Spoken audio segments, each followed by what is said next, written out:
మహిమ కలుగును గాక. మన ప్రభువు ప్రియ రక్షకుడైన యేసు ప్రభుల వారు మనలను మన కుటుంబాలను సంరక్షించి గడిచిన దినాలలో కాపుదలిచ్చి తిరుత్తం తర్వాత 12వ ఆదివారపు ఆరాధనలోనికి మనందరినీ నడిపించి ఆయన స్తుతించి కనపరిచి ఆయన వాక్యాన్ని ధ్యానించే భాగ్యాన్ని మనకి ఇచ్చినందుకే మొదటిగా తండ్రి అయిన దేవుని కృతజ్ఞతాస్తుతులు చెల్లిస్తున్నాను. ఆయన ఆత్మతో సత్యంతో ఆరాధించడానికి కూడేసిన మీ అందరికీ ప్రోపెట్ వందనాలు. అందరికీ వందనాలు. దేవుడు మిమ్మల్ని మీ కుటుంబాలను మెండుగా దీవించి ఆశీర్వదించును గాక. ఈ దినముగా ఏర్పాటు చేయబడిన లేఖన భాగాలను మనం చదువుగా విన్నాం. పాత నిబంధన పాఠ్య భాగముగా యెషయా గ్రంథము 29వ అధ్యాయం 18-19 వచనాలను, అలాగే పత్రిక పాఠ్య భాగముగా యాకోబు పత్రిక 3వ అధ్యాయం 1-12 వచనాలను, అలాగే సువార్త పాఠ్య భాగం మత్తయి సువార్త 12వ అధ్యాయము 31 నుంచి 42 వరకు ఉన్న లేఖన భాగాలను మనం చదివాము. ఈ లేఖన భాగాల నుంచి ఈరోజు ప్రాముఖ్యమైన అంశాన్ని మనం ధ్యానం చేద్దాం. అంశం ఏమిటంటే, నీ నాలుక లేదా నీ నోరు మంచిదేనా? నీ నోరు, నీ నాలుక మంచిదేనా అని అంశాన్ని ఈరోజు మనం ధ్యానం చేద్దాం. ఎందుకనంటే వాస్తవానికి మానవ జీవితాలలో, మన అనుదిన జీవితాలలో మనం ఎక్కువగా వినియోగించేది, వాడేది నోరు మాత్రమే కదా. కొన్నిసార్లు చేతులకు పని ఉండకపోవచ్చు, కాళ్ళకు పని ఉండకపోవచ్చు, లేకపోతే శరీరానికి పని ఉండకపోవచ్చు, కానీ నోటికి ఎల్లప్పుడూ పని ఉంటుంది. అదేంటంటే, నేను కొన్నిసార్లు మాట్లాడనండి, చాలాసేపు మాట్లాడను అంటాం, కానీ మాట్లాడకపోయినా నోటితో చాలా రకాల పనులు చేస్తూ ఉంటాం మనం కదా. తింటాం, అలాగే అనేక రకాల మాటలు మాట్లాడతాం, నోటితో అనేక కార్యాలను మనం జరిగిస్తూ ఉంటాం. కాబట్టి దేవుడు మరి నోటిని గూర్చి, నోటి మాటను గూర్చి, నాలుకను గూర్చి, నోటిలో వచ్చే ప్రతి ఆలోచన గురించి, మాటలను గురించి కూడా చాలా ప్రాముఖ్యమైన విషయాలను బైబిల్ గ్రంథంలో తెలియజేశాడు. అయితే మనం గమనించాలి, నోటి మాట లేదా నాలుక నుంచి వెలువడే ప్రతి మాట మరి మంచిదై ఉండాలని దేవుడు తెలియజేస్తూ ఉన్నాడు. అది మంచిదైతే మనం ఆశీర్వదించబడతాం, దేవుడు కోరుకున్నట్లుగా మనం జీవించిన వారం అవుతామని ఈ లేఖనాలు తెలియజేస్తాయి. అయితే దేవుని మాటలు వినటానికి, దేవుని మాటలు మనము మన నోట నుండి పలకటానికి ముందు ప్రాముఖ్యంగా దేవుని గురించి మనం తెలుసుకోవాలి. దేవుని గూర్చిన మాటలు మనం వినాలి కదా, అవునా? దేవుని గూర్చిన మాటలు మనం వినాలి. దేవుని గూర్చిన విశేషాలను లేదా విషయాలను, మర్మాలను మనము తెలుసుకోవాలి. తెలిసినప్పుడు మనము ఆ మాటలకు, దానికి సంబంధించిన మాటల్ని మనం మాట్లాడగలుగుతాం. ఒక విషయం గురించి మనకు తగిన జ్ఞానం ఉంటే దాని గురించి మనం మాట్లాడగలం. అదేంటో మనకు తెలియదు అనుకోండి, దాని గురించి మనం మాట్లాడం. కాబట్టి మనం మాట్లాడాలన్నా, లేకపోతే మనము మన ఉద్దేశాలను చెప్పాలన్నా ఆ విషయం గురించి మనము ఎలాగైతే జ్ఞానం కలిగి ఉండాలో, అలాగే దేవుని గూర్చిన మాటలను మనం వినాలంట. దేవుని గూర్చిన మాటలు విని, దేవుని గూర్చిన విషయాలను మనం చూడగలిగితే ఖచ్చితంగా మనము దేవుని గూర్చిన మాటలే మాట్లాడతాం. కాబట్టి మన నోట నుంచి వచ్చే మాట కంటే ముందు మన చెవుల నుంచి లోపలికి వెళ్ళేది ముఖ్యమంట. అర్థమైందా? మన నోట నుంచి వచ్చే మాట కంటే ముందు మన చెవుల్లో నుంచి లోపలికి వెళ్ళేది, మన కళ్ళలో నుంచి హృదయంలోకి వెళ్ళేది చాలా ప్రాముఖ్యమంట. మనం ఏం చూస్తామో, ఏం వింటామో వాటిని బట్టి మన హృదయంలో ఆలోచనలు మారుతాయి, వాటిని బట్టి నోరు మాట్లాడుతుంది. అర్థమైందా? అందుకనే మాట్లాడే ముందు మనం ఏం చేయాలంట, ఏం వింటున్నామో జాగ్రత్తగా వినాలి, ఏం చూస్తున్నామో జాగ్రత్తగా చూడాలి అని అంటాడు. అందుకనే పాత నిబంధనలో దేవుడు అంటున్నాడు, ఇశ్రాయేలు అనగా యెరూషలేమును, దీన్ని అరియేలు అని కూడా అంటాం. యెరూషలేముకు మరొక పేరు అరియేలు. అయితే యెరూషలేముకు తీర్పును దేవుడు తెలియచేశాడు. వారు చేసిన పాపమును బట్టి. ఏంటా పాపము అంటే, వారు ఆధ్యాత్మిక చెవిటితనంతోనూ ఆధ్యాత్మిక గుడ్డితనంతో ఉన్నారు. ఆధ్యాత్మిక చెవిటితనంతో, ఆధ్యాత్మిక గుడ్డితనంతో ఉన్నారు. అంటే ఏంటి దాని అర్థం అంటే, ఇశ్రాయేలీయులు లేదా యెరూషలేము ప్రజలు ఎలా ఉన్నారంటే, దేవుని ధర్మశాస్త్రాన్ని, దేవుని వాక్యాన్ని మూసి ఉంచిన పుస్తకంలో చూస్తున్నారు. అంటే అదొక పుస్తకం అంతే, అందులో అనేక మాటలు ఉంటాయి, వాటిని విని విడిచిపెట్టేయచ్చు లేదా వినాల్సిన పని లేదు అనుకుంటున్నారు. అందుకనే వారిని ఏమంటున్నాడంటే దేవుడు, వారు ఆత్మీయ చెవిటితనము కలిగిన వారుగా, ఆత్మీయ గుడ్డితనం కలిగిన వారు. ఎందుకంటే ఆ మాటలు పలికినది అత్యున్నతమైన దేవుడని, సర్వశక్తిమంతుడని, సర్వసృష్టికర్తని వారు గ్రహించలేకపోతున్నారు, వారు చూడలేకపోతున్నారు. అందుకనే పౌలు కూడా అంటాడు, సువార్త ప్రకాశమానం వారికి కలుగుకుంటున్నట్లు ఈ యుగ సంబంధ దేవత వారి మనోనేత్రములకు గుడ్డితనం కలుగజేసింది అంటాడు. కాబట్టి ఆ బ్లైండ్నెస్, ఆ స్పిరిచువల్ బ్లైండ్నెస్ అనేది, ఆ స్పిరిచువల్ డెఫ్నెస్ అనేది వారికి కలిగింది. వారు దేవుని మాటలు వినలేకపోతున్నారు, దేవుని కార్యాలను చూడలేకపోతున్నారట. ఆ పాపమును బట్టి దేవుడు వారిని శిక్షకు అప్పగించాడు. అయితే దేవుడు ప్రేమమయుడు గనుక, దేవుడు కృపామయుడు గనుక, మరలా తన ప్రజలను ప్రేమించేవాడు గనుక మరలా ఇశ్రాయేలీయుల్ని రిఫార్మ్ చేస్తానంటున్నాడు. అంటే మరలా వారి జీవితాలను పునరుద్ధరిస్తానంటున్నాడు. వారు ఏ లోపం కలిగి ఉన్నారో ఆ లోపాన్ని సరిచేస్తానంటున్నాడు, సవరిస్తానంటున్నాడు. అందుకనే 18వ వచనం ఏమంటాడంటే, యెషయా ప్రవక్త ద్వారా దేవుడు మాట్లాడుతూ, ఆ దినమున చెవిటివారు గ్రంథవాక్యములను విందురు, అంధకారము కలిగినను గాఢాంధకారము కలిగినను గుడ్డివారు కన్నులారా చూచెదరట. గుడ్డివారు కన్నులారా చూచెదరంటే ఇంతవరకు వారు ఏం చేయలేకపోయారట? దేవుణ్ణి చూడలేకపోయారు, దేవుని కార్యాలను గ్రహించలేకపోయారు, చూడలేకపోయారట. అలాగే దేవుని మాటలు, గ్రంథవాక్యాలు అనగా దేవుని ప్రవచనాలు, దేవుని వాగ్దానాలు, వీటన్నిటిని కూడా వారు వినలేకపోయారట. ఈరోజు మనము కూడా దేవుని వాక్యాన్ని వినలేని స్థితిలో ఉన్నామేమో ఒకసారి పరిశీలన చేసుకోండి. దేవుని కార్యాలు చూడలేని స్థితిలో ఉన్నామేమో ఒకసారి ఆలోచన చేసుకోండి. ఎందుకంటే మనం వస్తున్నాం, వింటున్నాం. మరి ఇశ్రాయేలీయులకు ధర్మశాస్త్రం తెలియదా? మనకంటే బాగా తెలుసు. మరి వారిని దేవుడు ఏమంటున్నాడు? వీరు గ్రంథవాక్యాలు వినలేకపోయారు అంటే దాని అర్థం ఏంటో తెలుసా? వినడం వేరు, విని గ్రహించడం వేరు. రెండింటికి చాలా వ్యత్యాసం ఉంది కదా. స్కూల్లో 10 మంది స్టూడెంట్స్ ఉన్నారు అనుకోండి, 10 మంది పాఠం వింటారు. విన్నవారందరికీ సమానమైన మార్కులు వస్తున్నాయా? ఎందుకు రావు? విని గ్రహించేవారు తక్కువ మంది ఉంటారు, వినేవారు అందరూ ఉంటారు. కానీ విని గ్రహించి గుర్తుపెట్టుకొని రాసిన వాడికి కదా ఎక్కువ మార్కులు వస్తాయి.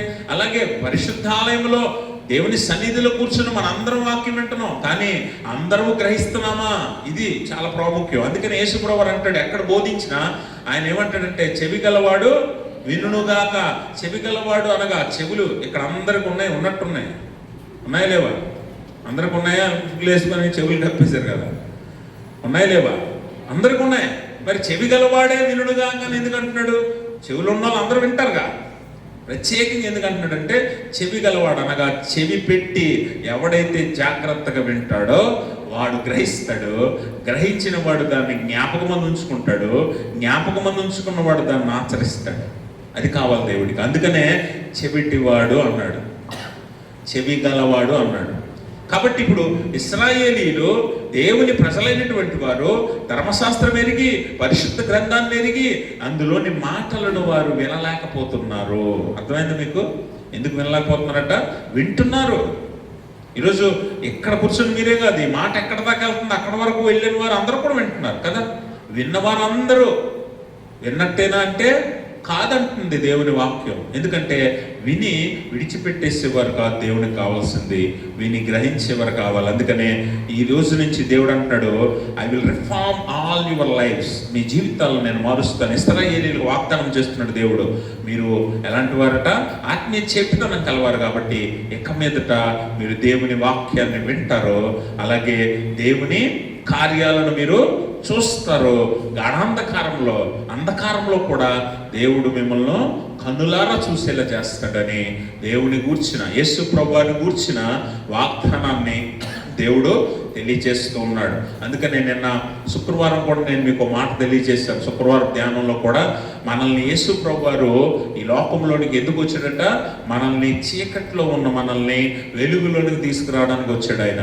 అలాగే అంధకారంలో నుంచి వెలుగులోనికి, అలాగే మరణం వైపు వెళ్తున్నాం, మరణం వైపు వెళ్తున్నాం, నాశనం వైపు వెళ్తుంటే మనల్ని జీవం వైపు తిప్పడానికి ఆయన వచ్చాడట. అలాగే మనం అబద్ధాన్ని నమ్ముతున్నాం. ఎంతకాలం అబద్ధము మనం నమ్మాం కదా. అబద్ధాన్ని నమ్మి అబద్ధమే దేవుడు అనుకున్నాం. అందుకనే పుట్టను చూసినా, చెట్టును చూసినా, రాయిని చూసినా, రప్పను చూసినా దేవుడు అనుకున్నాం. అబద్ధాన్ని మనము నమ్మి ఆరాధించాం, పూజించాం. దేవుడు అంటున్నాడు, అసత్యములో నుంచి సత్యములోనికి మిమ్మల్ని నడిపించడానికి నేను వచ్చాను. అందుకే నేనే మార్గము, నేనే సత్యము, నేనే జీవమని యేసుప్రభు వారు చెప్పాడని మనం శుక్రవారం ధ్యానం చేశాం. అయితే యేసుప్రభు వారు ఈ వాగ్దానం ఈరోజు యెషయా గ్రంథం 29వ అధ్యాయం 18వ వచనంలో చెప్పబడిన వాగ్దానం యేసు ప్రభు వారిలో నెరవేరింది. ఎలాగనంటే మనం గమనించాలి, యేసు ప్రభు వారు ఈ లోకానికి వచ్చి మనందరికీ కూడా ఇప్పటిదాకా మనం వినలేని విషయాలను మనకు వినిపించాడు, చూడలేని విషయాలను మనకు చూపించాడు కదా. ఆయన రాకపోతే పరలోకం ఉంటుందని నీకు తెలీదు, పరలోకం ఎలా ఉంటుందో నీకు తెలీదు. ఆయన రాకపోతే మరణం నుంచి జీవంలోనికి ఎలా వెళ్ళాలో నీకు తెలీదు. ఆయన రాకపోతే చీకట్లోంచి వెలుగులోకి ఎలా రావాలో నీకు తెలీదు. ఆయన రాకపోతే అసత్యంలోనే ఉండిపోయేవాడివి, సత్యం అంటే ఏంటో నీకు తెలియదు. అందుకనే ఆయన ఈ లోకానికి వచ్చాడు. ఆయన వచ్చాక ఈ నెరవేర్పు జరిగింది. అందుకనే ఇక మీదట మీరేం చేస్తారట, దేవుని వాక్యాలను వింటారు. యేసుప్రభు వారు మరి పరిచర్య చేసిన 3.5 సంవత్సరాల జీవితం కానివ్వండి, ఆయన సంపూర్ణమైన జీవితం 33.5 సంవత్సరాల భూమి మీద జీవితం కానివ్వండి, మనం గమనిస్తే ఆయన ఈ లోకానికి వచ్చి మరి బోధ ప్రారంభించిన తర్వాత ఆయన అనేక మంది గుడ్డివారిని బాగు చేశాడు, అనేక మంది చెవిటి వారికి అది వినికిడి శక్తిని ఇచ్చాడు. అలాగే కుంటివారిని నడవలేనటువంటి వారిని బాగు చేశాడు. అలాగనే అనేక మంది చనిపోయిన వారిని లేవనెత్తాడు.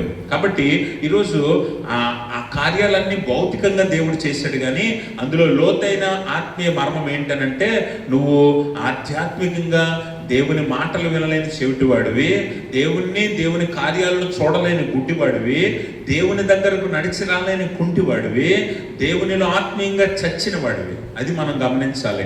ఈరోజు ఆయన భౌతికంగా కార్యాలు చేశాడు, శారీరకంగా కూడా వారిని బలపరిచాడు. ఎప్పుడైతే చెవిటి వారికి చెవులు ఇచ్చాడో, చెవిటి వారికి ఎప్పుడైతే వినికిడి శక్తిని ఇచ్చాడో, వాడు కేవలము మనుషులు మాట్లాడే మాటలు వినడమే కాదు, కానీ యేసు ప్రభు వారి మాటల్లో మర్మాన్ని కూడా గ్రహించగలిగారు ఆనాటి స్వస్థత పొందిన వారు. ఈరోజు మనము శారీరకంగా బాగున్నాం, కానీ మరి లోపల ఆత్మీయంగా మనం చెవిటివారంగా, గుడ్డివారంగా, కుంటివారంగా, చచ్చిన వారంగా ఉన్నాం. అందుకే పౌలు అంటాడు, మనం ఇంకనూ పాపులమై ఉండగా క్రీస్తు మన కొరకు యుక్త కాలం చనిపోయాడు. అంటే మనలో ఇంకా పాపాలు ఉన్నాయి, లోపాలు ఉన్నాయి, ఇంకా మనలో అనేక రకాల శారీరక, మానసిక, ఆత్మీయ లోపాలు ఉన్నాయి. వీటన్నిటిని సరిచేయటానికి యేసుప్రభు వచ్చాడు. అందుకే ఇక మీదట దేవుని అద్భుత కార్యాలు మీరు చూస్తారు. యేసుప్రభు వచ్చాడు, ఆయన వచ్చే వరకు పరలోక సంబంధమైన విషయాలు ఎవరికి తెలియదు కదా. ఏమండి, ఇక్కడ ఉన్నవారు ఎవరైనా అమెరికా వెళ్ళారా? వెళ్ళట్లేదు. ఎవరైనా వెళ్ళినట్టున్నారు, అటుపక్కలు ఎవరు మాట్లాడట్లేదు. అమెరికా ఎలా ఉంటుందని అంటే ఎవరు చెప్పగలరా? ఎవరైనా చెప్పగలరా? ఎవరు చెప్పగలరు? అక్కడికి వెళ్ళి వచ్చిన వాడు చెప్పగలరు, అంతేనా? అప్పటి వరకు మనం ఏమనుకుంటాం, అమెరికా ఎలా ఉంటుందంటే అలా ఉంటుందేమో, ఎలా ఉంటుందేమో అని ఊహించుకోవడం తప్ప ఎలా ఉంటుందో ఎవరికి తెలియదు. అలాంటిది యేసు ప్రభు ఈ లోకానికి వచ్చి ఆయన పరలోకం ఎలా ఉంటుందో చూపించాడు. దేవునికి స్తోత్రం. ఆయన పరలోక సంబంధమైన విషయాలను మనకు బోధించాడు కదా. ఆయన పరలోక సంబంధమైన విషయాలు బోధించాడు. మరణం తర్వాత ఏమవుతామో ఎవరికి తెలియదు, తెలుసా? ఎవరికైనా తెలుసా? కానీ ఆయన వచ్చి చెప్పాడు, మరణం తర్వాత ఒక జీవితం ఉంది, మరణించిన వారి ఆత్మలు విశ్రాంతిలో ఉన్నాయి, అక్కడ పరదేశం ఉంది, పరలోకం ఉంది, భూమి కింద ఏముంది, పాతాళం ఉంది, నరకం ఉంది, శిక్ష ఉంది, రెండవ మరణం ఉంది. ఇవన్నీ ఎవరు చెప్పారు నీకు? ఇవన్నీ ఎవరు తెలియజేశారట? ఆయన వచ్చి నువ్వు వినలేనటువంటి విషయాలు నీకు వినిపించాడు, చూడలేని విషయాలను, పరలోక సంబంధమైన విషయాలు నువ్వు చూసేలా చేశాడు. అందుకే ఆయనలో ఇది నెరవేరిందని మనం జ్ఞాపకం చేసుకోవాలి. కాబట్టి ఆయన వచ్చాక మన జీవితాలు మారాయి. ఆయనను చూడగలుగుతున్నాం, ఆయనే దేవుడని గ్రహించగలుగుతున్నాం, ఆయనలో ఉన్న మహిమను చూడగలుగుతున్నాం, ఆయన మాటలను వినగలుగుతున్నాం. ఈరోజు చాలా మంది యేసుప్రభు వారిని గురించి మరి ఎవరినైనా మనం అడిగితే, కొంతమంది యేసుప్రభు వారిని తెలియని వారిని, ఎరుగని వారిని అడిగితే యేసుప్రభు వారు ఎవరండి అని అంటే, యేసుప్రభు వారు మంచి బోధకుడు అండి, ఏ గుడ్ హ్యూమన్ బీయింగ్ కదా, ఒక మంచి మనిషి, మంచి బోధకుడు, అనేక మందికి మాదిరి అని చెప్తారు. కానీ యేసుప్రభు వారిలో దైవత్వాన్ని చూడలేరు చాలామంది. యేసుప్రభు వారిలో దైవత్వాన్ని చూడలేనటువంటి వారు చాలా మంది ఉన్నారు. ఈరోజు యేసుప్రభు వారిని ఎరుగని వారు, అన్యులైనటువంటి వారిని మనం అడిగితే వారు ఏమంటారు, యేసుప్రభు వారు మంచివాడేనండి, యేసుప్రభు వారు గొప్ప వ్యక్తి అండి, యేసుప్రభు వారు చరిత్ర పురుషుడండి, యేసుప్రభు వారు మంచి బోధకుడు అండి, గుడ్ టీచర్ అని అన్ని బాగానే చెప్తారు. కానీ యేసుప్రభు వారు దేవుడా అంటే ఒప్పుకోరు చాలామంది. ఎందుకు? ఆయనలో దైవత్వాన్ని చూడలేనటువంటి వారు ఆత్మీయ గుడ్డితనంతో ఉన్నారు.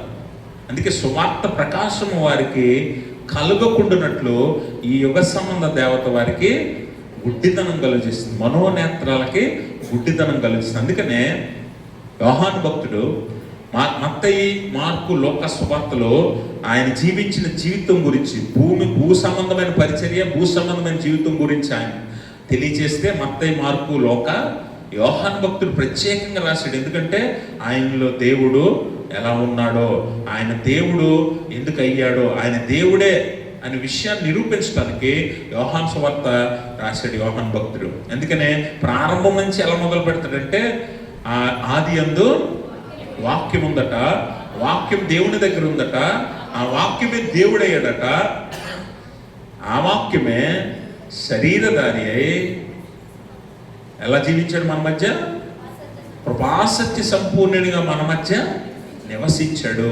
యేసుప్రభు దేవుడు, ఇది నువ్వు చూడగలగాలి, అప్పుడే నీ ఆత్మీయ గుడ్డితనం నుంచి నీకు విడుదల కలుగుతుంది.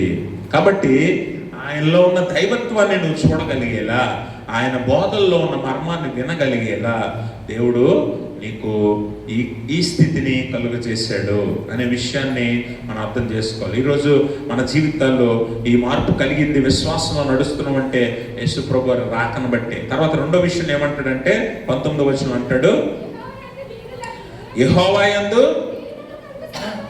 దీనులకు కలుగు సంతోషం. యెహోవా యందు దీనులకు కలుగు సంతోషం అధికమగును, మనుష్యులలో బీదలు ఇశ్రాయేలు యొక్క దేవుని, పరిశుద్ధ దేవుని యందు గమనించండి, ఆనందించెదరు. గమనించరా? దీనులు, బేదలు, అల్పులు. ఎవరట? దీనులు, బేదలు, అల్పులు. ఎక్కడైనా ఏ ఊరైనా వెళ్ళండి, ఏ దేశమైనా వెళ్ళండి, దీనులు, అల్పులు, బేదలు ఎప్పుడు సంతోషంగా ఉంటారా? నీలా 3 పూట్ల భోజనం ఉండదు పేదవాడికి, దీనులకి, అల్పులకి. అప్రెస్డ్, డౌన్ ట్రోడెన్ అంటాం. అప్రెస్డ్, డౌన్ ట్రోడెన్, వెలివేయబడిన వారు, లేకపోతే అంటరాని వారు, లేకపోతే ఊరి చివరికి నెట్టివేయబడిన వారు, ఇలాంటి వారు అందరి జీవితాల్లో ఎప్పుడు సంతోషం సంపూర్ణంగా ఉండదు కదా. ఒక పూట భోజనం దొరికితే ఆ పూటకి ఆనందం అంతే, మళ్ళీ రెండో పూటకి చాలా కష్టపడాలి, శ్రమ పడాలి. అలాంటి వారి జీవితాలు ఉన్నాయి. దేవుడు అంటున్నాడు, దేవుని వాక్యం అంటుంది, దీనులకు సంతోషము అధికమవుతుందట, బీదలు సంతోషిస్తారట, ఇశ్రాయేలు యొక్క పరిశుద్ధ దేవుని యందు వారు ఆనందిస్తారట. దీనులు, బీదలు, అల్పులు. గమనించండి, వాస్తవానికి యేసుప్రభు ఈ లోకానికి ఎందుకు వచ్చాడట? బీదలకు సువార్త ప్రకటించడానికి, అనగా బీదల జీవితాలను వెలిగించడానికి, వారి జీవితాలను మార్చడానికి, వారిని పైకి లేవనెత్తడానికి, పెంట కుప్పల మీద ఉన్న వారి జీవితాలని పైకి లేవడానికి. ఈరోజు మన జీవితాలు ఒకసారి మన పూర్వీకుల్ని, మన తాతల్ని, ముత్తాతల్ని గమనిస్తే వారు తినడానికి తిండి లేని స్థితి నుంచి, కట్టుకోవడానికి బట్టలు లేని స్థితి నుంచి, పని చేయడానికి పని లేని స్థితి నుంచి, ఒక పూట కూటి కొరకు ఎన్నో ప్రయాసాలు పడిన స్థితి నుంచి ఈరోజు నువ్వు నేను ఇలాంటి స్థితిలో ఉన్నావంటే ఎందుకో తెలుసు? సువార్త ప్రకాశము భారతదేశానికి రావటం వల్ల అనే సత్యాన్ని నువ్వు గ్రహించాలి. అది రాకపోతే ఈరోజు బట్టలు కట్టుకోవడం నీకు రాకపోయి ఉండేది కదా, అది రాకపోతే చదువుకునే అవకాశం నీకు ఉండకపోయేది, అది రాకపోతే ఉద్యోగం చేసే అవకాశం నీకు రాకపోయేది. ఒకప్పుడు మన వాళ్ళు చదువుకునేవారా? చదువుకునే అవకాశం ఉందా భారతదేశంలో? ఉద్యోగం చేసే అవకాశం ఉందా? చదువే లేకపోతే ఉద్యోగం ఎవడిస్తాడు? మన అందరితో కలిసి తిరిగే అవకాశం ఉందా? ఒకసారి భారతదేశంలో కుల వ్యవస్థ చాలా భయంకరంగా ఉండేది ఆ కాలంలో. మరి ఇప్పుడు కూడా అక్కడక్కడ కనిపిస్తుంది కదా, మనం చూస్తాం.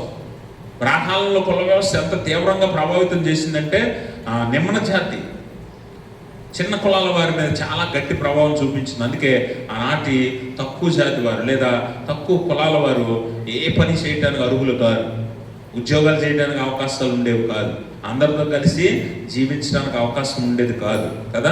అలాంటి వారి జీవితాల్లో సంతోషాన్ని నింపడానికి వచ్చేటట్టు యేసుప్రభు వారు. దేవునికి స్తోత్రం. ఈరోజు నువ్వు నేను సంతోషంగా ఉన్నావు, నీ పిల్లలు నా పిల్లలు, నువ్వు నేను చదువుకున్నావు, ఉద్యోగాలు చేస్తున్నావు, 10 మందితో కలిసి తిరుగుతున్నావు, చక్కని బట్టలు కట్టుకుంటున్నావు, అందరితో గౌరవ మర్యాదలు పొందుతున్నావు అంటే ఎవరిచ్చారట? దేవుని కృపను బట్టి, ఆయన సువార్త మన జీవితాలకు వచ్చటను బట్టి ఈరోజు ఆనందిస్తున్నాం, సంతోషిస్తున్నాం. దీనుల జీవితాలు. అందుకే యేసుప్రభువు వారు ఆయన బ్రతికిన కాలంలో అల్పులను ఎన్నుకున్నాడు. ఎందుకు పనికిరాని వారితో తిరిగాడు ఆయన. దేవునికి స్తోత్రం. నీలాంటి నాలాంటి పనికిరాని, ఎన్నిక లేని, విలువ లేనటువంటి వారితో స్నేహం చేశాడు ఆయన. గొప్పవారితో కాదు, రాజులతో కాదు, నీలాంటి నాలాంటి పేదవారితో, ఒక పూట తింటే ఇంకో పూట లేనటువంటి వారి జీవితాలతో ఆయన ఉన్నాడు. పాపులతో కూర్చొని తిన్నాడు, వారితో సహవాసం చేశాడు. ఆయన పనివారిగా, అపోస్తలులుగా, శిష్యులుగా చేపలు పట్టుకునే వారిని ఎన్నుకున్నాడు. చదువుకున్న వాళ్ళు లేరా, అర్హత కలిగిన వాళ్ళు లేరా, ఉద్యోగాలు ఉన్న వాళ్ళు లేరా, కానీ వారే కావాలన్నాడు దేవుడు. ఎందుకంటే వారి జీవితాల్లో సంతోషాన్ని నింపడానికి యేసుప్రభువు వచ్చాడు. మీరు గమనించండి, ఇశ్రాయేలీలు ఒక మంచి అత్యధిక స్థితి ఉన్న సమాజం. అందులో నుంచే వచ్చిన ఒక సమాజం ఎవరు? సమరయులు. కానీ ఇశ్రాయేలీలు సమరయుల్ని వెలేస్తారు, ఊరి చివరకు తోస్తారు. అందుకే సమరయులు ఊర్లోకి రారు, యెరూషలేములోకి రారు, యెరూషలేము ఆలయంలోకి ప్రవేశం లేదు వాళ్ళకి. ఇదే పరిస్థితి భారతదేశంలో ఒకప్పుడు లేదా? అంతకుముందు మనము ఇవే అనుభవించాం. అనేక దేశాల్లో ఇలాంటివి ఉన్నాయి. మరి వెస్టర్న్ కంట్రీస్లో రేసిజం ఉంది, అంటే వర్ణ వ్యవస్థ. అనగా నీ తెల్లగా ఉన్న వాళ్ళందరూ మంచోళ్ళని, నల్లగా ఉన్న వాళ్ళందరూ చెడ్డోళ్ళని, నల్లగా ఉన్న వారిని తెల్లగా ఉన్నవారు అణచివేశారు, తొక్కేశారు. వారి మీద కూడా పోరాటం చేశారు. తెల్ల జాతీయుల మీద నల్ల జాతీయులు పోరాటం చేశారు. అని గమనించండి, ఇలా అనేక రకాల అసమానతలు ఉన్నాయి సమాజంలో. అలాంటి అసమానత ఎక్కడుందట? ఇశ్రాయేలీలకి సమరయులకు ఉంది. సమరయులు ఎవరు? అంటరాని వారు. సమరయులు ఊరి చివరకు తోసేశారు. మీరు మా యెరూషలేము పట్టణంలోకి రాకూడదు, మీరు మా యెరూషలేము పట్టణంలో దేవుడిని ఆరాధించకూడదు, యెరూషలేము కొండ ఎక్కకూడదు మీరు దేవుడిని ఆరాధించడానికి, యెరూషలేము పట్టణంలో నీళ్లు తాకూడదు మీరు. ఒకప్పుడు పాతకాలంలో మనము చూసేవాళ్ళం కదా, ఏ వీధికి ఆ వీధికి ఒక బావి ఉండేది, ఏ కులానికి ఆ కులానికి ఒక బావి ఉండేది, ఏ కులస్తులు ఆ కులం ఒక బావిలోకి వెళ్ళి నీళ్ళు తెచ్చుకోవాలి. అవునా కాదా? అవునా? ఉండేదా? అలాగే ఇశ్రాయేలీలు సమరయులకి ఆంక్షలు పెట్టారు. ఏంటంటే మీరు యెరూషలేములోకి రాకూడదు, యెరూషలేము బావుల్లో నీళ్లు తాగకూడదు, యెరూషలేము ఆలయంలో, యెరూషలేము కొండ మీద దేవుడిని ఆరాధించకూడదు. దేవుడు వాళ్ళ దేవుడు ఒకటే. మళ్ళీ అది గొప్ప విషయం. అందుకనే సమరయులు ఏం చేసేవారంటే గెరిజిము కొండెక్కి, గెరిజిము కొండ మీద దేవుడిని ఆరాధించేవారు. ఇశ్రాయేలీలు ఏం చేసేవారట? యెరూషలేము కొండ మీద ఆరాధించేవారు. గెరిజిము కొండ మీద సమరయులు ఆరాధించుకునేవారు. వారు యెరూషలేము పట్టణంలోకి రావటానికి అర్హత లేదు, బళ్ళు అర్పించడానికి లేదా ప్రార్థనలు చేసుకోవడానికి అవకాశం లేదు. అలాంటి వారి దగ్గరికి ఎవరు వెళ్ళారు? వాళ్ళేం రాలా, కానీ దేవుడు వెళ్ళాడు. దేవునికి స్తోత్రం. ఈరోజు ఎవరి దగ్గరికి? సమరయ స్త్రీ దగ్గరికి ఎవరు వచ్చారు? ఆయన దగ్గరికి వెళ్ళాల, ఆమె దగ్గరికి ఆయన వచ్చాడు. నీలాంటి నాలాంటి వారి దగ్గరికి ఎవరు వచ్చాడు? ఆయన వచ్చాడు. మనం ఎక్కడికి వెళ్ళాలి? ఆయన ఎత్తుక్కొని ఆయన మన జీవితాల్లోకి వచ్చాడు, మన జీవితాలను వెలిగించాడు. ఈరోజు నీకు నాకు ఒక విలువ ఇచ్చాడు కదా. ఆ విలువ ఎవరిచ్చారు? దేవుని వలన మనకు కలిగింది. అందుకే దీనులు, అల్పులు, పేదలు సంతోషిస్తారు. వారి సంతోషం అధికమవుతుందని దేవుడు వాగ్దానం చేశాడు. యేసుప్రభువు రాకపోయి ఉంటే ఈరోజు చక్కని బట్టలు ఉండవు, మనకి చదువు ఉండదు, మనకు మంచి ఉద్యోగాలు ఉండవు, లేకపోతే ఒక పని చేసుకోవడానికి విలువ, పని ఇచ్చేవారు ఎవరు ఉండరు కదా. అలాంటి స్థితి నుంచి ఈ స్థితికి నేను రప్పించాడంటే యేసుప్రభువు. అందుకనే ఆయన మాటలు వినడానికి నీ చెవులను యొక్కి వినాలి. ఆయనలో దేవుణ్ణి చూడటానికి నీ మనోనేత్రాలను తెరుచుకోవాలి. అది దేవుడే చేస్తా అన్నాడు. అందుకే ఆయన మాటలు జాగ్రత్తగా వినాలి.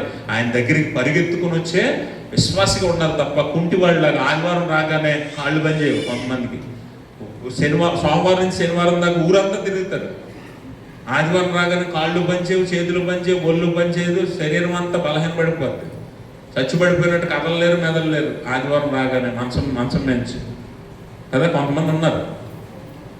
ఆయన దగ్గరికి రాలేని కుంటి వాళ్ళ ఉండకు, ఆయన మాటలు వినలేని చెవిటి వాళ్ళ ఉండకు, ఆయన్ని దేవుణ్ణి, ఆయనలో దైవత్వాన్ని, ఆయన మహిమను చూడలేని గుడ్డితనం కలిగిన వాడిగా ఉండకు, పూర్తిగా ఆత్మీయంగా చచ్చిన వాడి వల్ల ఉండకు. చచ్చిన వానికి విలువ ఉండదు కదా, చచ్చిన వానికి విలువ ఉండదు. బతికున్నప్పుడే నీ జీవితానికి విలువ, బతికున్నప్పుడే నువ్వు మారు మనసు పొందితే నీ ఆత్మకు విలువ, పరలోకంలో నీకు ఒక మంచి స్థానం ఉంటుంది. కాబట్టి గమనించండి, నీ జీవితంలో నీ మార్పులు నువ్వు చేసుకోగలిగితే, ఆయన మాటలు వినగలిగితే, ఆ మర్మాన్ని గ్రహించగలిగితే, ఆయనలో ఉన్న దైవత్వాన్ని, మహిమను చూడగలిగితే నీ జీవితం మారిపోతుంది, నీ సంతోషం, ఆనందం అధికమవుతుంది. అందుకనే ఆయన గురించి నువ్వు తెలుసుకొని ఆయన దగ్గరకు వచ్చినట్లయితే నీ స్థితిగతులు, జీవన విధానం అన్నీ మార్చేస్తాడు దేవుడు. అలా మారితే క్రైస్తవుడైనటువంటి వాడి మాట కానీ, ప్రవర్తన కానీ, ఆలోచన కానీ వింతగా ఉంటాయట, లోకానికి వ్యతిరేకంగా ఉంటాయట, లోకంతో ఉండవు. అందుకనే ప్రాముఖ్యంగా ఏమంటాడంటే, క్రైస్తవుడైనటువంటి వాని యొక్క మాట జాగ్రత్తగా ఉండాలి, మాట అదుపులో ఉండాలంటాడు. యాకోబు భక్తుడు అంటాడు 3వ అధ్యాయం 12వ వచనంలో, యాకోబు భక్తుడు అంటాడు, నా సహోదరులారా, యాకోబు పత్రిక 3వ అధ్యాయం 1 నుంచి చదవండి.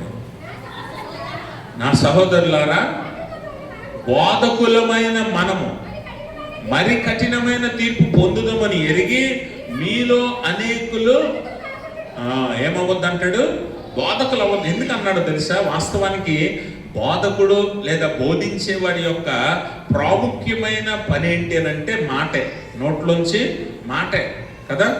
అయితే మాట మాట్లాడేటప్పుడు కానీ, మాటను అదుపులో ఉంచుకునేటప్పుడు కానీ చాలా జాగ్రత్తగా ఉండాలి. నువ్వు నిజమైన క్రైస్తవుడో కాదా అన్న విషయాన్ని మాటలు బట్టే నిర్ణయిస్తారు.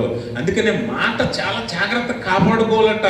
నాలుక చాలా భయంకరమైందట, నాలుక చాలా శక్తివంతమైందట. ఆ నాలుకను మనము సాధు చేయాలంటే ఖచ్చితంగా మన మాటలు జాగ్రత్తగా ఉండాలి. మనం మాట్లాడేటప్పుడు మాటలు అదుపులో ఉండాలట. నోరు జారితే ఆ మాటకు తీర్పు ఉంటుందట. యాకోబు భక్తుడు అదే అంటాడు, యాకోబు భక్తుడు అదే అంటాడు. అందుకనే మనం ఏం చేయాలట, మనం మాట్లాడే మాటల్లో క్రైస్తవ్యాన్ని చూపించాలి, మన మాటల అదుపులో కూడా క్రైస్తవ్యాన్ని చూపించాలట. అవతలోడు మాట్లాడాడు కదా అని మనం మాట్లాడకూడదట. మనం కొన్నిసార్లు అదుపు చేసుకోవడాన్ని బట్టే మన క్రైస్తవ్యం బయటపడద్దట. మాట్లాడవలసిన పరిస్థితి వచ్చినప్పుడు, మాట్లాడినప్పుడే మన క్రైస్తవ్యాన్ని మనం ప్రదర్శించవచ్చట. అంటే మాట్లాడవలసి వచ్చినప్పుడు మాట్లాడాలి, అదుపు చేసుకోవాల్సి వచ్చినప్పుడు అదుపు చేసుకోవాలి. రెండిట్లోనూ నీ క్రైస్తవ్యాన్ని లోకానికి నువ్వు చూపించాలి. ఎందుకనంటే మాట చాలా ప్రమాదం, మాట చాలా ప్రత్యేకం, నాలుక శక్తివంతమైంది అని అంటాడు యాకోబు భక్తుడు. అందుకనే మీలో అనేకులు బోధకులు కాకుండా, ఈరోజు ప్రతి ఒక్కరికి ఒక ఫ్యాషన్ అయిపోయింది ఏంటంటే, నేను వాక్యం చెప్పాలి, నేను బోధించేయాలి, నేను చెప్పేయాలి అని చాలామంది ఉబలాటపడిపోయి ఆరాటపడిపోతున్నారు. కానీ దేవుడు అంటున్నాడు, నువ్వు మాట మాట్లాడే ముందు ఆ మాట నీ జీవితంలో నువ్వు ఆచరించావా, దేవుని వాక్యాన్ని బట్టి నువ్వు వెళ్తున్నావా, ఆ మర్మం ఏంటో నువ్వు గ్రహించావా, నువ్వు తెలుసుకోకుండా బోధించకూడదు. ఎందుకనంటే మీలో అనేకులు బోధకులు అవ్వద్దని ఎందుకన్నాడంటే, వాస్తవానికి ఈరోజు నేను చెప్పే ఈ మాట నేను మీ అందరికీ ఇక్కడ కనీసం ఒక 150 మంది 200 దాకా ఉన్నారు. మీరే కాకుండా బయట ఉన్న చాలా మంది మాటలు వింటారు. అంటే ఇంతమంది మీద నా మాట ప్రభావం ఉంటుంది. కాబట్టి నేను ఒకవేళ తప్పు మాట మాట్లాడాను అనుకోండి, అది చాలా మంది మీద ప్రభావం చూపిస్తుంది. కొంతమంది జీవితాలు పాడైపోవచ్చు, కొంతమంది జీవితాలు నాశనం అయిపోవచ్చు, కొంతమంది ఆత్మీయ విశ్వాసంలో నుంచి తగ్గిపోవచ్చు. అందుకే ఏమంటున్నాడంటే, మీరు మాట్లాడేటప్పుడు మీరు జాగ్రత్తగా మాట్లాడాలి. కనుక మీకు తెలియకుండా, దేవుని మర్మాన్ని ఎరగకుండా, దేవుని మాటలు బట్టి మీరు జీవించకుండా మీరు బోధకులు అవ్వద్దు. కఠినమైన తీర్పు ఉంటుంది.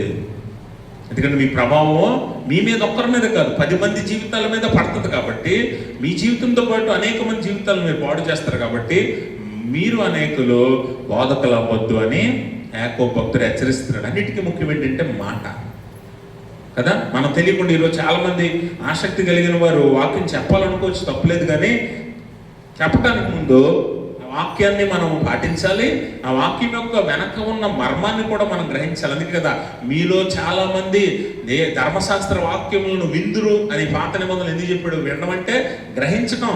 మర్మాన్ని గుర్తెరగటం. అది తెలియకుండా మనం ఏది పడితే అది బోధించకూడదు, ఏది పడితే అది మాట్లాడకూడదు. అందుకని యాకోబు ఏమంటున్నాడంటే, బోధకులు అవ్వద్దు, మీరు ఖచ్చితంగా దేవుని మర్మం ఎరిగి దేవుని మాట చొప్పున జీవించేవారైతే బోధకులు అవ్వండి, లేదా కఠినమైన తీర్పు ఉంటుంది అని అంటున్నాడు కదా. ఒక ఆయన వాక్యం చెప్పడానికి చాలా ఆసక్తి ఉండేవాడట. మాస్టర్ గారు ఫోన్లోనే అవకాశం ఇచ్చాడట. అవకాశం ఇస్తే ముందు రోజు రాత్రి వాక్యం సిద్ధపడుతున్నాడు కూర్చొని. వాక్యం సిద్ధపడుతూ అక్కడ దేవుని వాక్యంలో ఆదికాండంలో చదువుతూ దేవుడు చెప్పిన దానిని విని అబ్రహాము అట్లు చేసెను అని ఉందంట. దేవుడు చెప్పిన దానిని విని అబ్రహాము అట్లు చేసెను అనే మాట విని చదివాడట. చదివి ఆలోచిస్తున్నాడట, దేవుడు ఏం చెప్పాడు, దేవుడు ఏం చెప్పాడు అని చాలాసేపు ఆలోచించి ఒక నిర్ణయానికి వచ్చాడంట. ఏంట నిర్ణయం అంటే, దేవుడు చెప్పింది ఏదైనా సరే అబ్రహాం మాత్రం ఏం చేశాడట, అట్లు చేశాడు. ఈ అట్లు గోధుమట్ల, రాగట్ల అని ఆలోచిస్తున్నాడట. అర్థమైందా మీకు?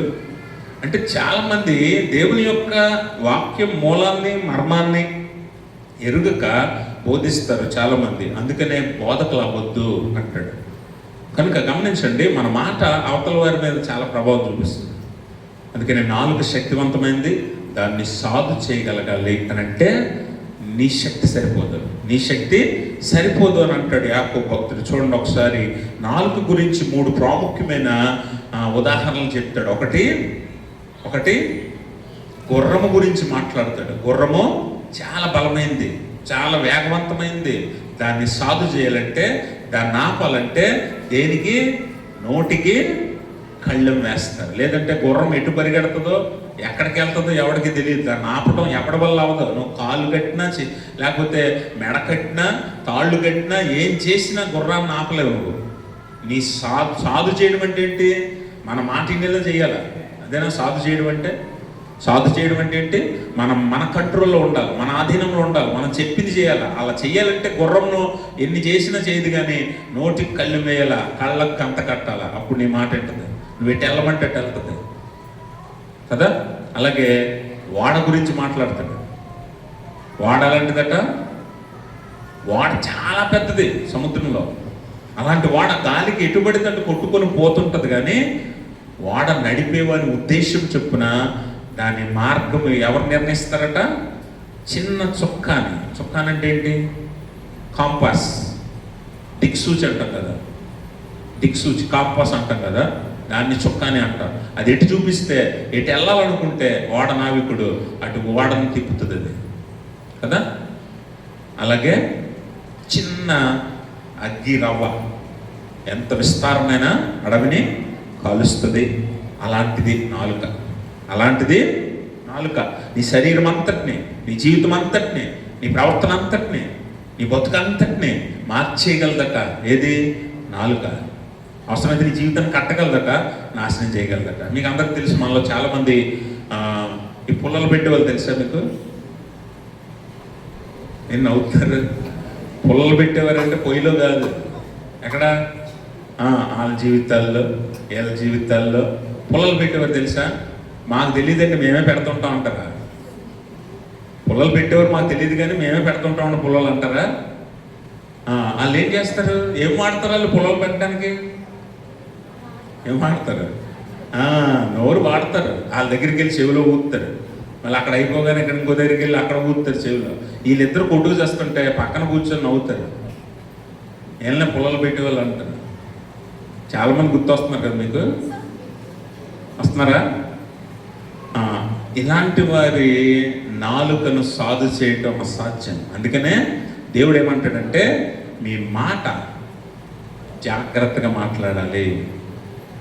మీరు మాట్లాడే ప్రతి మాటకు, మత్తయి సువార్త 12వ అధ్యాయంలో యేసుప్రభువు అంటాడు కదా, మీరు మాట్లాడే ప్రతి మాటకు విమర్శ దినమున తీర్పులోనికి వస్తారు. నోటికి వచ్చింది మాట్లాడకూడదు.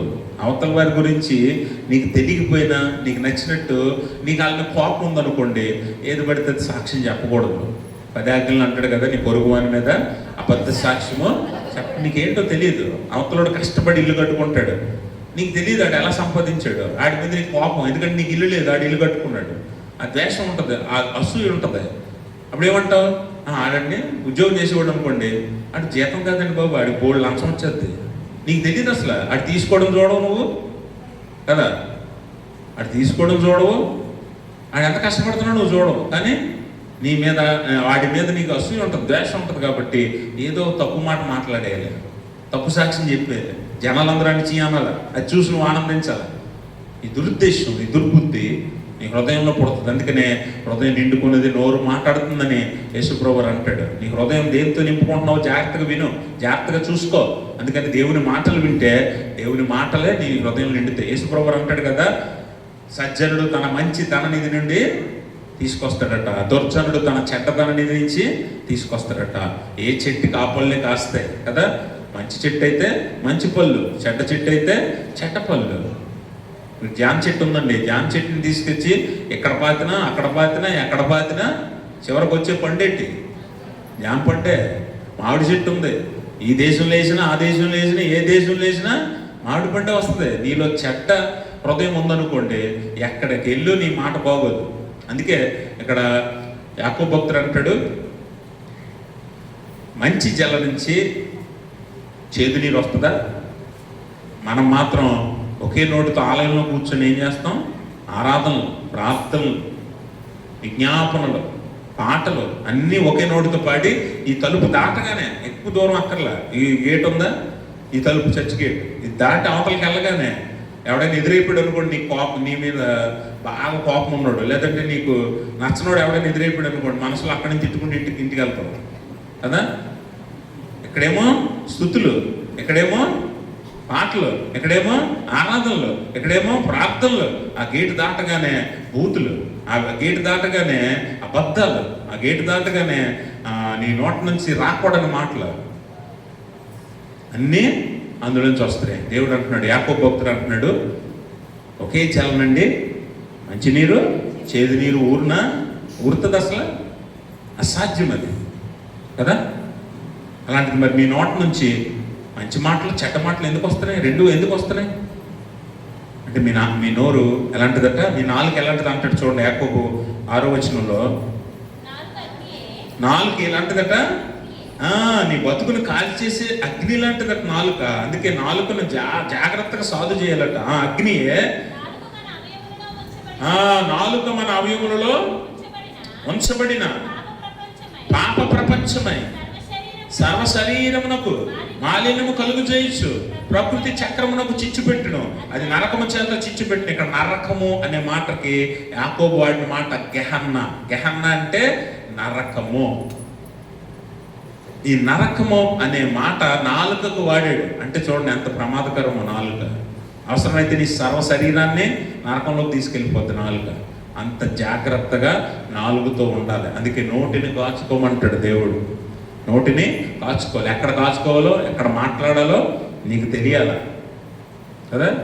అందుకనే వినుటకు వేగిరపడి మాట్లాడుటకు నిదానించండి. Be careful.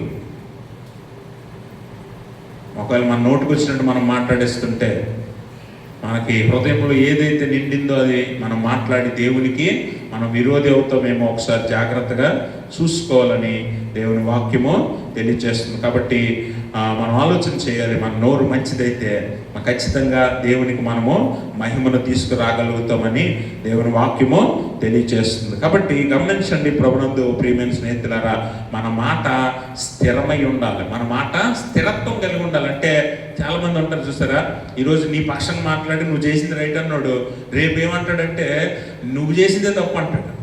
ఎందుకు? ఆడికి లాభం లేదు నీ వల్ల, ఇంకోటి వల్ల లాభం ఉందనుకోండి, నీ వల్ల నష్టం అనుకుంటే ఖచ్చితంగా నీ మాటను వ్యతిరేకిస్తాడు. అంటే మన మాట స్థిరత్వం ఉండాలి. క్రైస్తవుని మాట ఎలా ఉండాలట? స్థిరత్వం కలిగి ఉండాలి, కాన్స్టెంట్గా ఉండాలి. మన మాట చెదిరిపోయేదిగా ఉండకూడదు. ఖచ్చితమైన మాట ఉండాలి. ఒకే మాట, అవునంటే అవును, కాదంటే కాదన్నట్టు ఉండాలి తప్ప రెండు మాటలు మాట్లాడామంటే అపవాది నుంచి వచ్చే ఆలోచన అది. అంటే హృదయంలో అపవాది ఆలోచనలు ఉన్నాయి, వాటిని బట్టి మనం మాట్లాడుతున్నాం. అందుకనే మనం కొన్నిసార్లు అవునంటాం, కొన్నిసార్లు ఏమో కాదంటాం. రెండు మాటలు మాట్లాడుతూ ఉంటాం. రెండు మాటలు నోట్లోంచి రాకూడదు, ఒకే మాట రావాలంట. అవునంటే yes to yes, no to no, అంతే. ఇంకొక మాట ఏం మన నోటి నుంచి రాకూడదు. అందుకనే యాకోబు భక్తుడు చెప్పిన మాటలను బట్టి మన నాలుకను సాధు చేయాలి. అంటే దేవుని సహాయము కావాలి, దేవుని సహాయము కావాలి. ఆలోచన పుట్టించేవాడు ఆయనే కదా, ఆలోచన స్థిరపరచేవాడు ఆయనే, మాట్లాడించేవాడు ఆయనే, మాట్లాడించేవాడు ఆయనే. ఆయన సహాయం ఉంటే ఖచ్చితంగా మనము ఏం మంచి మాటలే. అందుకే మీ నోట ఏం రావాలంటాడు యాకోబు? ఆశీర్వచనమే రావాలి, శాపవచనం రాకూడదు. శాపవచనం రాకూడదు, ఆశీర్వచనమే రావాలి. అని అంటే మనము ఎక్కడేమో ఆలయంలో ఆశీర్వచనాలు, బయటకు వెళ్తే శాపవచనాలుగా, రెండు రకాల మాటలు మనం మాట్లాడే వారంగా ఉండకూడదు. దేవునికి అంగీకారం కాదు అది. అందుకే యేసుప్రభువు అంటాడు, మనము మంచి సజ్జనులుగా, మంచి ధననిధి నుంచి దేవునికి మహిమకరమైన మాటలు మనం తీసుకురావాలి. ఎందుకంటే మనం మాట్లాడే ప్రతి మాట దేవుని తీర్పులోనికి తీసుకొస్తాడు. అప్పచెప్పాలి, లెక్క అప్పచెప్పాలి. ప్రతి మాటకే లెక్క అప్పచెప్పవలసిన వారంగా మనం ఉన్నాం. కాబట్టి యేసుప్రభువు అంటాడు, హృదయం నిండినదే నోటి నుండి మనము పలుకుతామని అంటాడు యేసుప్రభువు వారు. అయితే ఇక్కడ ఆ సందర్భం ఏంటంటే, యేసుప్రభువు వారు దయ్యాలను వెలగొడతాడు. యేసుప్రభువు వారు దయ్యాలను వెలగొడితే శాస్త్రుల పరిచయలు వచ్చి ఆయనతో మాట్లాడుతూ అంటారు, ఈయన బయల్జెబూల్ అధిపతి అంటారు. ఏమంటారు? ఈయన బయల్జెబూల్ అధిపతి. అంటే దయ్యముల అధిపతి వల్ల ఈయన ఆ దయ్యాలను పోగొట్టగలిగాడు. అంటే దయ్యాల శక్తి ఈయనకు ఉంది కాబట్టి ఆ దయ్యాలను వెలగొట్టాడంటే యేసుప్రభువు వారు దానికి సమాధానంగా ఏం చెప్తాడంటే, ఒక భయంకరమైన వార్నింగ్ ఇస్తాడు, హెచ్చరిక, సీరియస్ హెచ్చరిక ఇస్తాడు యేసుప్రభువు వారు. ఏంటది అని అంటే, మనుష్య కుమారుని విమర్శించువానికి పాప క్షమాపణ ఉంటుంది కానీ పరిశుద్ధాత్మను దూషించువానికి, విమర్శించువానికి ఈ యుగమందైనను రాబో యుగమందైనను పాప క్షమాపణ కలగదు అని అంటాడు. మీరు గమనించాలి, యేసు ప్రభువుని దూషించినా ఖచ్చితంగా వానికి క్షమాపణ ఉంటుందట. పరిశుద్ధాత్మను దూషిస్తే మాత్రం క్షమాపణ ఎప్పటికి ఉండదట. ఇక్కడ శాస్త్రుల పరిశీలి ఏం చేశారు? యేసు ప్రభువారిని దూషించకుండా యేసు ప్రభువారితో పాటు పరిశుద్ధాత్మను కూడా దూషించారు. ఆత్మ దయ్యము విడిచిపోవటం అనేది ఆత్మకార్యం కదా. అపోస్తుల కార్యాలు గ్రంథం మీరు చదవండి. అపోస్తులైన పౌలు కానివ్వండి, అపోస్తులైన పేతురు కానివ్వండి, మిగిలిన అపోస్తులు కానివ్వండి, దయ్యాలను వెళ్ళగొట్టారు, స్వస్థతలు చేశారు, అద్భుతాలు చేశారు. ఇవన్నీ కార్యాలు ఎవరి వల్ల జరిగాయట? పరిశుద్ధాత్మ చేత జరిగాయి. పరిశుద్ధాత్మ కార్యాన్ని వారు జరిగించారు. అయితే ఇక్కడ కూడా యేసుప్రభువు వారు దయ్యాన్ని వెళ్ళగొట్టినప్పుడు, పరిశుద్ధాత్మ దయ్యాన్ని తరిమి కొట్టినప్పుడు, వారు దయ్యమును పోగొట్టుట కేవలము దయ్యముల అధిపతికే సాధ్యం అన్నట్టుగా పరిశుద్ధాత్మ కార్యాన్ని విమర్శించారు, యేసు ప్రభు వారిని కూడా విమర్శించారు శాస్త్రుల పరిచయం. వారికి దేవుడు అంటున్నాడు ఒక భయంకరమైన వార్నింగ్ ఏంటంటే, హెచ్చరిక ఏంటంటే, నన్ను విమర్శించిన పర్వాలేదు కానీ పరిశుద్ధాత్మను విమర్శిస్తే మీకు ఎప్పటికీ పాప క్షమాపణ దొరకదు, మీరు ఖచ్చితంగా నరకంలో మీ జీవితాలు అంతమైపోతాయని హెచ్చరిక చేస్తున్నాడు. ఎందుకనంటే యేసుప్రభు వారిని తెలియక దూషించేవారు ఉన్నారు. ఈరోజు మన భారతదేశంలో కూడా యేసుప్రభు వారు ఎవరో పూర్తిగా తెలియక యేసుప్రభు వారిని తిట్టే వాళ్ళు ఉన్నారు, దూషించే వాళ్ళు ఉన్నారు, ద్వేషించేవారు ఉన్నారు, సువార్తను అడ్డగించేవారు ఉన్నారు, బైబిల్లో చింపేసేవారు ఉన్నారు, బైబిల్ కాల్చేసేవారు ఉన్నారు, చాలా మంది ఉన్నారు. వారందరినీ కూడా దేవుడు క్షమిస్తాడట. ఎందుకు తెలుసా? ఆయన ఎవరో వారికి పూర్తిగా తెలియదు. వారి కళ్ళు గుడ్డితనంతో ఉన్నాయి, వారి చెవులు చెవిటితనంతో ఉన్నాయి. ఆత్మీయ గుడ్డితనం, ఆత్మీయ చెవిటితనంతో ఉన్నారు వాళ్ళు. అందుకని వారిని క్షమిస్తారట దేవుడు. అందుకే చూడండి మీరు, యేసుప్రభు శిలువ మార్గంలో ఆయన రాళ్లతో కొట్టిన వారు, లేకపోతే కొరడాలతో కొట్టిన వారు, ఆయన హింసించిన వారు, దూషించిన వారు, ద్వేషించిన వారు, ఉమ్ము వేసిన వారు, అపహసించిన వారు అందరినీ ఎదురుగా నిలబెట్టి యేసుప్రభు వారు శిలువ మీద వేలాడుతూ అంటున్నాడు, ప్రభువా తండ్రి వీరేం చేయించున్నారు మీరు ఎరుగురు కనుక వీరిని క్షమించండి. అంటే ఆయన దూషించిన వారిని, ఆయన హింసించిన వారిని, ఆయన మరణానికి అప్పగించిన వారు అందరినీ క్షమించాడు. ఎందుకు తెలుసా? ఆయన ఎవరో వారు చూడలేకపోయారు, ఆయన ఎవరో వారు గ్రహించలేకపోయారు, కానీ వారిని క్షమిస్తాడట. ఎవరిని క్షమించడట? పరిశుద్ధాత్మను దూషించే వారిని మాత్రం క్షమించడట. ఈరోజు పరిశుద్ధాత్మ పేరట కేవలము విశ్వాసులే కాదు, మరి కొంతమంది బోధకులైనటువంటి వారు, అబద్ధ బోధకులైనటువంటి వారు పరిశుద్ధాత్మను అడ్డు పెట్టుకుని అద్భుతాలు చేస్తున్నామని జనాన్ని మోసం చేసే వాళ్ళు లేరా? అందరూ కాదు, కొంతమంది పాస్టర్ గారులు, లేదా కొంతమంది బోధకులు, కొంతమంది వేషధారులు ఏం చేస్తున్నారట, పరిశుద్ధాత్మ కార్యాలు చేస్తామని పరిశుద్ధాత్మను చులకనగా చూస్తున్నారు, పరిశుద్ధాత్మను దూషిస్తున్నారు, ద్వేషిస్తున్నారు. అన్యుల మధ్య దేవుని నామం అవమానం గురయ్యేలాగా చాలా మంది నడుచుకుంటూ ఉన్నారు. వారికి శిక్షే, వీరికి శిక్షే. వారికి క్షమాపణ ఉండదు, వీరికి క్షమాపణ ఉండదు, ఎవరికి క్షమాపణ ఉండదు. ఎందుకంటే పరిశుద్ధాత్మను వారు తక్కువ చేస్తున్నారు, పరిశుద్ధాత్మను వారు చులకనగా చూస్తున్నారు. అందుకనే కొంతమంది సేవకులైనటువంటి వారు కూడా పరిశుద్ధాత్మను చాలా అలవోకగా, చులకనగా, వారి దగ్గర ఏ శక్తి లేకపోయినా, దేవుడు వారి పక్షంగా లేకపోయినా మరి పరిశుద్ధాత్మను వాడుకుంటూ ఉన్నారు ధనార్జన కోసం, స్వలాభం కోసం. అలాగే వారిని బట్టి అనేక మంది అన్యులు ఈరోజు దేవుని నామాన్ని, దేవుడిని అవమానిస్తున్నారు. అవమానించిన వారికైనా, అలాగే పరిశుద్ధాత్మను దూషించిన వారికైనా, వాడుకొని అడ్డు పెట్టుకొని డబ్బు సంపాదించిన వారికైనా ఎవరికైనా క్షమాపణ ఉండదు, గుర్తుపెట్టుకోండి. అందుకే పరిశుద్ధాత్మ మన జీవితాల్లో చేసే అద్భుత కార్యాలని మనం చూడాలి అని అంటే యేసు ప్రభుల వారిని స్వీకరించాలి. అందుకని అక్కడ అంటాడు, వారు చాలా మంది ఏం కోరుకుంటున్నారంట, సూచక్రియలు అడుగుతున్నారు. సూచక్రియలు చూడాలి, మేము ఒక సూచక్రియ చేయి, మేము నమ్ముతాం. చాలా మంది మనలో కూడా ఇలాంటి వారు ఉంటారు, మూర్ఖులు. ఏంటంటే ఇప్పుడు నేను యేసు ప్రభువుని నమ్మాలంటే, చర్చికి రావాలంటే, ప్రార్థనకు రావాలంటే దేవుడు నాకు ఏదో చెయ్యాలని కోరుకునే మూర్ఖులు ఉంటారు. అలాంటి వారికి చెప్తున్నాడు సమాధానం, మీకు యోనాను గురించి సూచక్రియ తప్ప మరి ఎవరిని గురించి ఇంకే సూచక్రియ మీకు చూపబడదు అని అంటాడు. ఎందుకంటే అందరికీ ఒకే సూచక్రియ చూపించాడు. ఆ సూచక్రియ చూసి ఎవడైతే నమ్ముతాడో వాడు రక్షించబడతాడో, నమ్మని వానికి శిక్ష అని చాలా స్పష్టంగా చెప్పాడు. మళ్ళీ చూపించడానికి నువ్వేమైనా ప్రత్యేకమా? అందరూ సమానమే దేవుని దృష్టికి. నీకు నాకు అందరికీ ఒకటే దేవుడు కార్యం చేశాడు, ఒకటే అద్భుతాన్ని చూపించాడు. దాన్ని బట్టి మనము నమ్మాలి. ఇప్పుడు ఆయన మరణాన్ని గెలిచి 3వ దినమున తిరిగి లేచి పునరుత్థానుడై మరణాన్ని ఓడించి పరలోకానికి వెళ్ళి కుడిపక్షం కూర్చున్నాడు. ఇంతకంటే గొప్ప అద్భుతం ఎవరి జీవితంలో జరిగిందా? ఎవరైనా చేసి చూపించారా? ఎంతకంటే ఆయన నమ్మటానికి నువ్వేం చేయాలి, ఏం చూడాలి? నీ మూర్ఖత్వంతో తప్ప నాకు ఇది చేయి, అది చేయి అడుగుతున్నాను తప్ప వాస్తవానికి మరణాన్ని గెలవడం కంటే అద్భుతం ఏమైనా?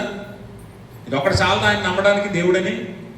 అందుకే యేసుక్రీస్తుని స్వీకరించి, అందుకే ఆయన అంటాడు అక్కడ, యోనా కంటే గొప్పవాడు ఎక్కడున్నాడు, సొలొమోను కంటే గొప్పవాడు ఎక్కడున్నాడు? ఆయన మీరు అంగీకరించలేకపోతున్నారు, ఆయన మీరు ఒప్పుకోలేకపోతున్నారు. సొలొమోను ఎంత జ్ఞాని, ఆ జ్ఞానానికే మూలమైనటువంటి వాడు ఎక్కడున్నాడు? యోనాని 3 దినాలు మీరు ఎక్కడ చూశారు? చేప గర్భంలో చూశారు. కానీ నేను ఇక్కడ ఉన్నవాడు భూమి గర్భంలో 3 దినాలు ఉన్న, పాతాళ లోకంలో 3 దినాలు ఉండి తిరిగి బయటకు వచ్చాడు. అందుకే యోనా కంటే గొప్పవాడైనా, సొలొమోను కంటే గొప్పవాడైనా, అందరికంటే అతి శ్రేష్ఠుడైనా, ఆలయమై ఉన్నవాడు, మనందరినీ ఆలయముగా మార్చినవాడు, మనందరినీ యాచకులుగా మార్చినవాడు, నీ జీవితాలని మార్చినవాడు. ఈ బతుకు నీకు ఉందేనంటే ఆయన ఇచ్చిందే.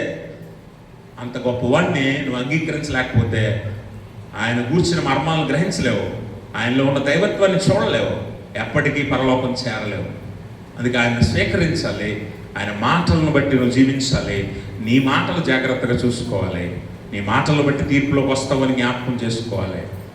ఆయన మాటలను విని వాటి చొప్పున జీవిస్తూ, ఆయనలో ఉన్న దైవత్వాన్ని అనుభవిస్తూ, ఆయన్ని ఆరాధిస్తూ ఉండే ఆ గొప్ప స్థితి దేవుడు మనకి తన పరిశుద్ధాత్మ ద్వారా దయచేయునుగాక. ఆమేన్. సమస్త జ్ఞానం మించిన దేవుని సమాధానం యేసుక్రీస్తు వల్ల మీ హృదయం